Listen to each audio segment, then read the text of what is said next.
रामायण सिर्फ घृणा फैलाता है, तो मैं व्यक्तिगत रूप से उस राय के साथ सहमत नहीं हूं। और हमको नहीं लगता है कि पार्टी के अंदर इस मामले में विचार हुआ है कि पार्टी जो है इसका समर्थन करेगी।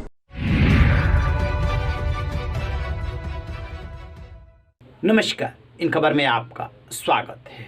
तुलसीदास द्वारा रचित रामचरितमानस समाज में नफरत फैलाता है। बिहार के शिक्षा मंत्री चंद्रशेखर यादव ने जो बयान दिया उसको लेकर के हंगामा मचा हुआ है और 3 मोर्चों पे लड़ाई छिड़ गई है। एक, जो विरोधी अटैक कर रहे हैं, यानी कि बीजेपी समेत तमाम वो दल जो कि इस बयान के खिलाफ है। दूसरा, जो गठबंधन के अंदर दल हैं वो भी विरोध कर रहे हैं, चाहे कांग्रेस हो और चाहे जेडीयू या अन्य दल। और तीसरा मोर्चा खुला है आरजेडी के अंदर। ये चंद्रशेखर का बयान है। जगदानंद सिंह जो बिहार के आरजेडी के प्रदेश अध्यक्ष हैं, उन्होंने इसका समर्थन किया, कहा कि कमंडल को नहीं चलने दिया जाएगा। और शिवानंद तिवारी जो उसी आरजेडी के राष्ट्रीय उपाध्यक्ष हैं, उन्होंने जगदानंद सिंह के सामने ही सुना दिया कि ये पार्टी का स्टैंड नहीं है। यकीन नहीं होता तो ये प्रेस कॉन्फ्रेंस सुन लीजिए। मंडल रहेगा या कमंडल? इन लोग को जो सवाल, मंडल या कमंडल? जी मंडल क्या मंडल रहेगा कि कमंडल? मैं भूलिए मत जरा, मैं जो कहा हूँ शब्द को जरा ठीक से समझिए। जो इस बिहार और देश की आवश्यकता होती है, समाजवादी उसके लिए संघर्ष करता है। हम किसी को हक नहीं छोड़ते, लेकिन जलालत में पड़ी हुई आबादी को यदि हम आगे बढ़ाने की बात करते हैं तो देश को आगे बढ़ाने की बात करते हैं। मंडल कमीशन हमारा क्या है? डॉक्टर लोहिया ने क्या कहा था, ख्याल करिए। उन्होंने राम और रामायण के बारे में भी कहा, मैं पढ़ के सुनाऊं क्या कहा? रामायण में बहुत अच्छी बात है, लेकिन इसमें कचरा भी है। कचरा को साफ करते हुए कभी मोती को निकाल के बाहर नहीं की जाती है। भारत की जनता के लिए बहुत कुछ है, उसको दिशा भी देती है, लेकिन जो कचरा है उस कचरे को साफ भी करना पड़ेगा। जो सवाल उठा दिया हमारे चंद्रशेखर भाई ने, जो कचरे के पक्षधर हैं वो इंसानियत के ख्याल कर लीजिए। लेकिन उसमें हीरा मोती भी है, ये भी कहा। हाँ, इंसानियत के विरोधी हैं, इंसानियत के विरोधी हैं। जरा पढ़ के लोग हम सुनाई देंगे शायद ये लोग अभी दिमाग स्पष्ट हो जाने के, तो खाली झगड़ा लगाने वाली पार्टी है पूरे देश में। लेकिन उस बयान को लेकर मेरी बात सुनिए, देश में क्या हो रहा है, तुम बवाल करते रहो।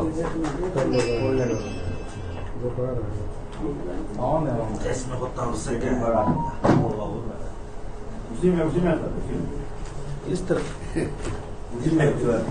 देखो, दृष्टि गहरी और व्यापक हुए बिना न आनंद मिलता है न समझ।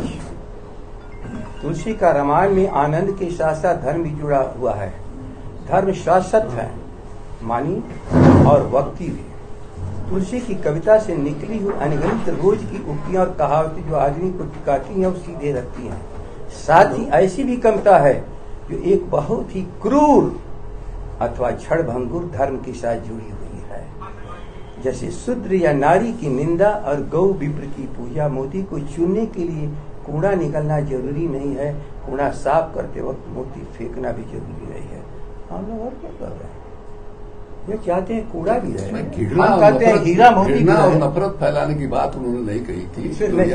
हम लोग गांधी ने भी राम को माना, बात हम कह रहे हैं माना कि हम कूड़ा को साफ करेंगे, कचरा को साफ करेंगे, हम उसकी हीरा मोती को रखेंगे। हीरा मोती रहेगा। बहुत सी चीजें उसमें जो अच्छी है इंसान के लिए, इसमें कहाँ बहस है भाई। लेकिन पूरे देश में इस बयान की निंदा हो रही है। देश में निंदा नहीं हो रही है, देश में निंदा नहीं हो रही है, गंदे लोग निंदा कर रहे हैं। हम अच्छे लोग, लोहिया जी को करो निंदा, समाजवाद का करो निंदा। देखिए, गांधी और लोहिया दोनों जो है वो रामायण मेला लगाते थे लोहिया जी, और गांधी ने भी मैंने राम को आदर्श माना है। उन्होंने ये कहा कि अगर मरने के समय मेरे मुंह से राम नहीं निकलेगा तब माना जाएगा कि मैं राम भक्त नहीं हूं। तो उन्होंने हे राम कहा, मरने के समय कहा। इसलिए हम जो है इस बयान से इत्तेफाक इस मामले में रखते हैं जो इन्होंने जगता भाई ने कहा कि इसमें हीरा मोती भी है और कूड़ा कचरा भी है। लेकिन ये भी कहा उन्होंने कि कूड़ा कचरा बहारने के चक्कर में हम लोग हीरा मोती नहीं बहारते। तो अगर हम इस तरह की बात करेंगे कि रामायण सिर्फ घृणा फैलाता है, तो मैं व्यक्तिगत रूप से उस राय के साथ सहमत नहीं हूं। और हमको नहीं लगता है कि पार्टी के अंदर इस मामले में विचार हुआ है कि पार्टी जो है इसका समर्थन करेगी। लेकिन ऐसा कहीं नहीं, कोई बात ने कहा कि नहीं। ये घृणा फैलाने वाला पार्टी के अंदर जो है इस तरह का मेजर डिसीजन होता है, सुनिए, मेजर डिसीजन होता है। हम भी पार्टी के राष्ट्रीय उपाध्यक्ष हैं, आपको मीटिंग में तय होना चाहिए। तेजस्वी भी रहे उस मीटिंग में कि हाँ भाई इस मामले में क्या तय ये होना चाहिए। ये सही बात है। बाबा साहब अम्बेडकर ने मनुस्मृति को जलाया है 1970 में। उसी तरह से मान लीजिए चंद्रशेखर जी ये राय रखते हैं कि उसमें शूद्रों के बारे में, महिलाओं के बारे में जिस तरह का बयान किया गया है, जिसको कूड़ा कचरा मानते हैं, उसका ही विरोध करने का इनको अधिकार है। लेकिन ये किसको अधिकार मिल गया है कि ये अपनी बात कहें तो उनका कह दे कि साहब जीभ काटने के लिए 10 करोड़ का हम इनाम रखेंगे। ये घृणा और नफरत फैलाने वाले लोग, इसका हम विरोध करते हैं शक्ति के साथ। तो इनको भी अपनी बात कहने का लोकतंत्र है भाई, लोकतंत्र है। इनको चोट लगी कि नहीं साहब शूद्रों के बारे में उसमें कहा है कि पूजिए विप्र ज्ञान गुण हीना और पूजिए न शूद्र सब गुण प्रवीणा। ये भी लिखा है, तुलसीदास ने लिखा है। लेकिन ये भी साथ लिखा है कि सिया राम मैं सब जगह जानी। ये भी कहा है कि पढ़ पीड़न सब नहीं अदमाई, परहित सरस धर्म नहीं भाई। धर्म की इतनी सुंदर परिभाषा भी उन्होंने की है। इसलिए दोनों चीज है। इसलिए लोहिया ने ये कहा, लोहिया तो रामायण मेला लगाते थे, उनके कहने पर मकबूल फिदा हुसैन जैसा आर्टिस्ट जो है बड़ा बड़ा होर्डिंग बनाया, 150, 200, 250 मैंने होर्डिंग बनाया राम के कथा को लेकर के, और उसका एग्जीबिशन हुआ लोगों के अंदर। तो इसलिए ये राम यहाँ कंकन में व्याप्त है। उन्होंने कहा है राम हुए हैं या नहीं हुए हैं, इस विवाद में पड़े बगैर डॉक्टर लोहिया ने कहा है कि इस देश में जो ऐतिहासिक पुरुष है, बुद्ध ऐतिहासिक पुरुष है, लेकिन बुद्ध के बारे में 100 आदमी से पूछिए तो एक आध आदमी बताएगा कि बुद्ध कौन थे। लेकिन राम के बारे में पूछिए तो गांव देहात का अपढ़ निपढ़ आदमी भी राम का 4 गो किस्सा आपको सुना देगा। तो जीवित से भी ज्यादा बड़े हैं। कहीं भी चले जाइए इस देश के किसी भी कोने में, वहां राम की कथा, राम से जुड़ा हुआ कुछ न कुछ आपको मिलेगा। तो इसलिए ये कहना कि नहीं साहब घृणा फैलाने वाला, नफरत फैलाने वाला है, ये हमको लगा कि ये उचित नहीं है, ये नहीं होना चाहिए। और पार्टी के तरफ से इसका हो कि घृणा फैलाने वाला रामायण है, ये भी कोई किसी तरह का फैसला पार्टी का नहीं है। आपने कुछ लाइनों के बारे में विरोध हो गया, बातचीत हो गई, छोड़िए। प्रदेश अध्यक्ष भी ये कह रहे हैं कि उसकी लाइन में कुछ अंतर है और उसकी ये जो कह रहे हैं, एक ही बात है कि आप 10 करोड़ रुपया देंगे, उनके खिलाफ मुकदमा होना चाहिए। इस तरह से किसी को के खिलाफ जो है हिंसा फैलाने का अधिकार किसने दिया भाई? इस देश में कानून का शासन है कि नहीं? हम किसी को कहेंगे कि उनका गर्दन उतार लीजिए, ये कहने का अधिकार है हमको? ये कहना जो है ये दंडनीय अपराध है। इसलिए वो साधु जो है, नकली साधु, ये गेरुआ वस्त्र पहन करके समाज में घृणा और नफरत फैलाने वाले लोग हैं, धर्म के नाम पर जो है अधर्म फैलाने वाले लोग हैं, उनके खिलाफ कार्रवाई होनी चाहिए। नहीं सर, एक अंतिम सवाल लेना चाहेंगे कि प्रोफेसर चंद्रशेखर ने पूरी रामचरितमानस को ही भाई बात हो गई, नहीं कहा। आप दिखाइए वीडियो जरा, आप वीडियो दिखाओ। रामचरितमानस आप वीडियो दिखाओ, विवादित किताब, आप वीडियो दिखाओ ना, विवादित। भाई आप वीडियो दिखाओ ना, जो मैं बोल बकायदे कोर्ट किया। हमको दिखा दो ना। ठीक है, मैं आपको भाई आप पढ़े लिखे व्यक्ति हैं, आप हमको दिखा दो दीजिए। मैं कहा रामचरितमानस के खिलाफ किया हूँ, रामचरितमानस के कुछ छंद का विरोध किया, बस वही पूरा कचरा है। वाक्यों का शब्द देखिए सामने है चंद्रशेखर जी जो ही कह रहे हैं, इनके कमंडल के सामने मंडल कभी नहीं झुकेगा। और ये जो कमंडल वाले लोग जो विरोध कर रहे हैं आपका, उनका हम सख्त विरोध करते रहिए पार्टी के टाइम पर। हाँ, लेकिन इतना मेजर डिसीजन लेने के पहले पार्टी की मीटिंग होनी चाहिए उदय। तो डिस्कशन कर ऐसे नहीं होगा कि बिना पार्टी के मीटिंग के आप जो चलिए खत्म हुआ। सुना आपने, शिवानंद तिवारी के सामने बहुत सारे माइक आईडी लगे हुए हैं, सामने पत्रकार बैठे हुए हैं। शिवानंद तिवारी राम मनोहर लोहिया की किताब को उद्धृत कर रहे हैं कि इसमें मोती भी है और कूड़ा कबाड़ा भी है। राम मनोहर लोहिया रामचरितमानस से कूड़ा कबाड़ा छांटने की बात कर रहे हैं। तभी शिवानंद तिवारी बोल पड़ते हैं और कहते हैं कि महात्मा गांधी ने राम को माना, मरते समय हे राम कहा। महात्मा गांधी के साथ साथ राम मनोहर लोहिया ने भी राम को माना। वो राम मेला लगवाते थे।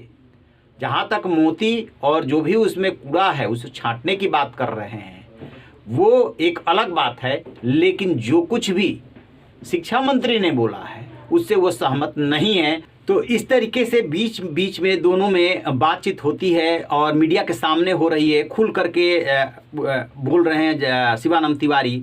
इसी बीच बगल में बैठे हुए उदय नारायण चौधरी बोलने की, पार्टी के लीडर हैं, बोलने की कोशिश करते हैं। वो भी जगदानंद सिंह का समर्थन करते हुए दिखते हैं और चंद्रशेखर का।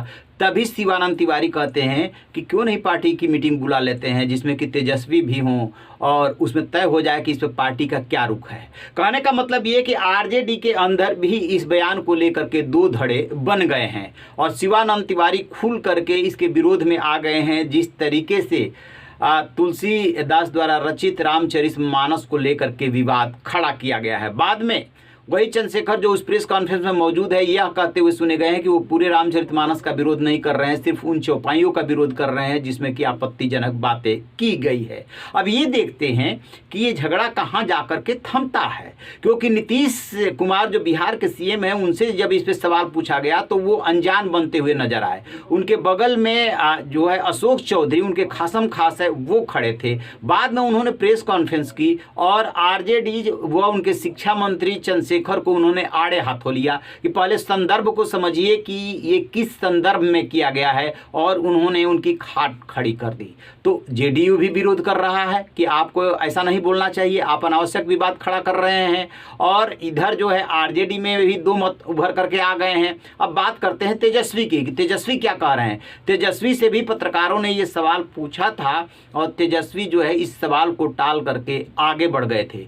कहने का मतलब ये कि कहीं ना कहीं वो भी अपने को दुविधा में पा रहे हैं कि इसका क्या जवाब दें, क्या पार्टी लाइन ले, क्योंकि जैसे ही आरजेडी इस पे बहुत ज़्यादा आगे बढ़ती है वैसे ही और ज़्यादा बखेड़ा खड़ा होने का डर है। आप अंदाज़ा लगाइए 5 महीना सरकार के बने हुए हुआ, पलटी मार करके जब नीतीश कुमार सरकार बनाए तो सबसे पहले लॉ मिनिस्टर को लेकर के विवाद हुआ था। उसके बाद जो एग्रीकल्चर मिनिस्टर हैं उनको लेकर के विवाद हुआ रहे, मतलब सुधाकर सिंह को लेकर के, और अब जो विवाद हो रहा है वो चंद्रशेखर को लेकर के। तो 3 विवाद इतने बड़े आए कि या तो चंद्रशेखर को जाना होगा और नहीं तो फिर इसमें आग में पानी डालना होगा। अदरवाइज सरकार के अंदर इस बयान को लेकर के बहुत ज़बरदस्त विरोध है। देखते हैं कहां जाकर के विवाद थमता है या सरकार के गले पड़ जाता है, नीतीश कुमार के गले पड़ जाता है। रहिए बेखबर, देखते रहिए इन खबर। Thank you.